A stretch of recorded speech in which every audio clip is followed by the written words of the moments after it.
you feel? I'm feeling happy because I am going to exam a timer and a plaster. And a plaster? Yeah.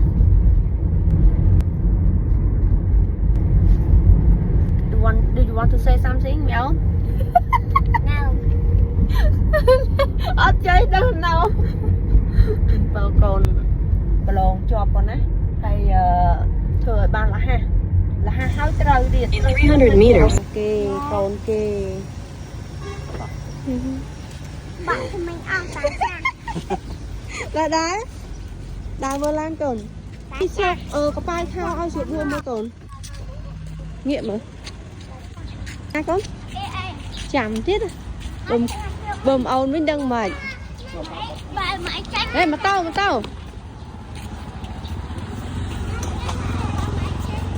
hay ra tiền kiên con ở bên con nọ ở pat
khối kê con khối kê con nọ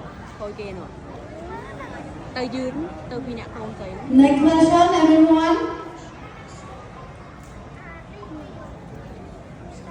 Ready? ở phía bên ta nó cho vượt cho bạn hồn Nước khô, nước khô kìa. nhau khổ Mẹ ơi, đây là nước khô. Nhưng nước khô. Nhưng nước khô có thêm một mật khô. tập hai chữ kết đạn That is tiếp hai chữ đạn không 3, 2, 1, so. mạ khơi mày That is còn 3 3, 2, 1, so. được muốn kê tiệt no à bó tôi đã Everyone, let's have your answer. Show me.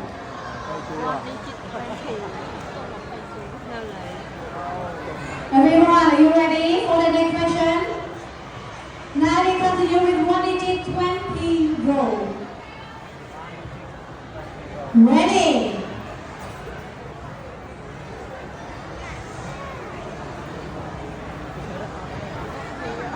Lúc này đi, nhưng mà ta là các một cây sân lúa. Thì quay you know hút độ bắt đấy nâng lụa 625.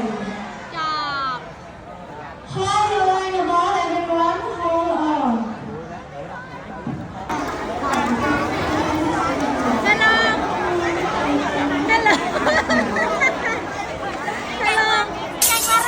mới đặt bèo Vậy phải mất lên đặt vào muối tung tóc chua.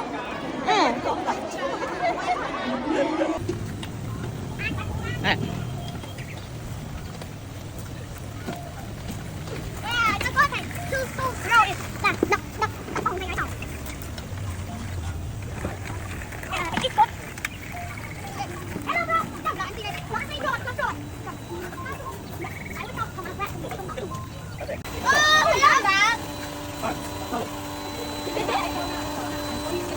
Nó móc bằng đó. Đặt cái nó giúp không đặt. Không ơi chị ba sơn rồi. Chị ba sơn rồi. Mà ôm vào đau rồi. lên tay con nữa Bay lên mũi ôm. ôi ngồi sớm Cái nó lên mũi hổ. nè cà chua vậy Không phải anh tích à? Cái mình đã thấy nó cái đăng cá phụ chân này.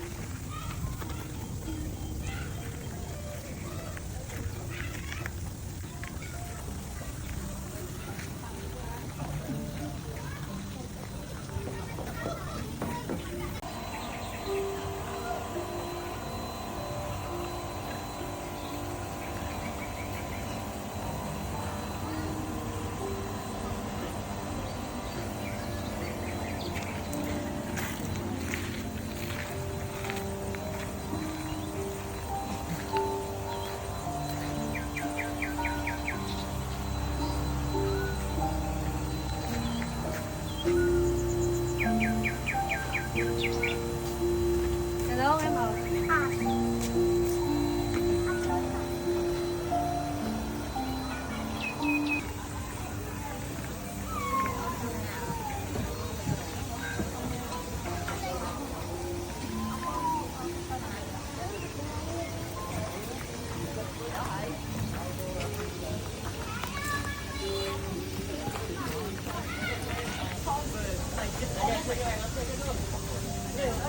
Này hai come back.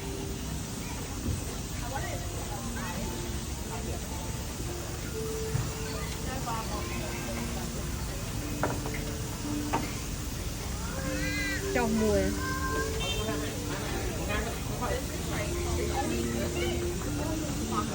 em sẽ hiệp cái ạt đó lại cái hiệp bạch chân nó nơi cắn cài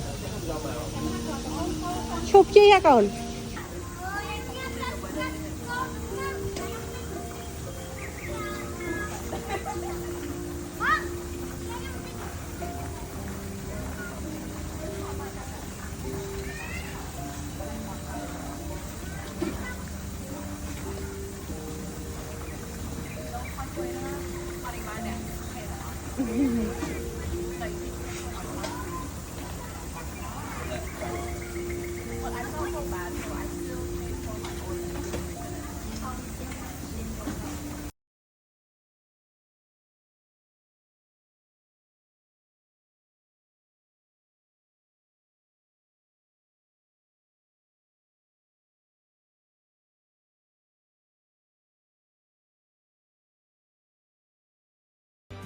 Chia bắn tố xong ở bó xa tố đọc ổn rọt thá mình hến một bí sạc hà tắc mơ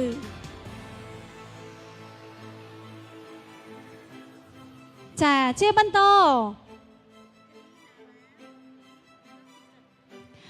xong cho rôm ở bó xa tố đọc mà chà chay lệp thi mê đáy chia bắn tố